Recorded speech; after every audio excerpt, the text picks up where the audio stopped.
కేసీఆర్ చుట్టూ phone tapping ఉచ్చు. కీలకంగా మారిన ఎమ్మెల్యేల కొనుగోలు వ్యవహారం.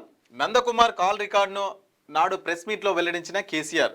ఇవే ఆధారాలతో సిట్ దర్యాప్తు. కేసీఆర్కు నోటీసులు ఇచ్చేందుకు ఏర్పాట్లు. ఆడియో రికార్డింగ్ ఎక్కడి నుంచి వచ్చిందనే కోణంలో సిట్ ఆరా.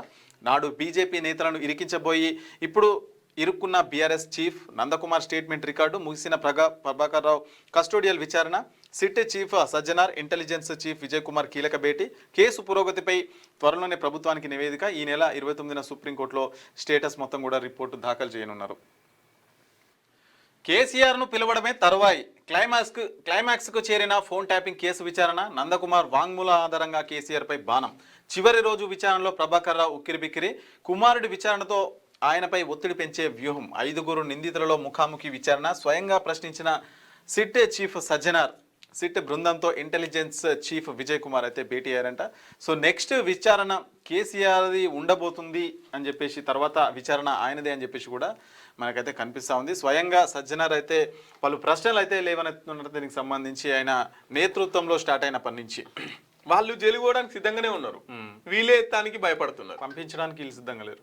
కేటీఆర్ ఎప్పుడు చూసినా పోతా, బరాబర్ పోతా, ప్రజల కోసం పోతా, 4 రోజులు ఉంటా, వస్తా అని చెప్తున్నాడు. కానీ వీళ్ళు భయపడుతున్నారు.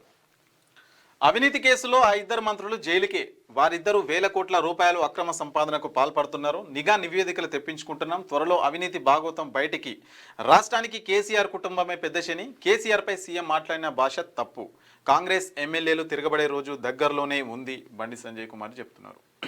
అవినీతి కేసులో 2 మంత్రులు జైలుకు వెళ్లే అవకాశం ఉంది. సో వాళ్ళ చిట్టా మొత్తం కూడా బయటికి తీసే ప్రయత్నం అయితే జరుగుతున్నది అని చెప్పేసి కూడా అంటున్నారు. అట్లాగే కేసీఆర్ పైన ఏవైతే రేవంత్ రెడ్డి చేసిన వ్యాఖ్యలో సో అవి ఖచ్చితంగా ఆమోదయోగ్యమైనవి కావు అని చెప్పేసి బండి సంజయ్ అయితే కొట్టిపారేస్తున్నారు. క్యూన్యూస్ పేరు చెప్పి ఎవరైనా వసూళ్లకు, అక్రమాలకు, బెదిరింపులకు గురి చేసిన క్యూన్యూస్కి సమాచారం ఇవ్వండి.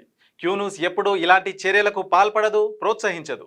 క్యూన్యూస్ ఎల్లప్పుడూ ప్రజా గొంతుకగా ప్రజల సమస్యల కోసం నిరంతరం పోరాడుతుంది.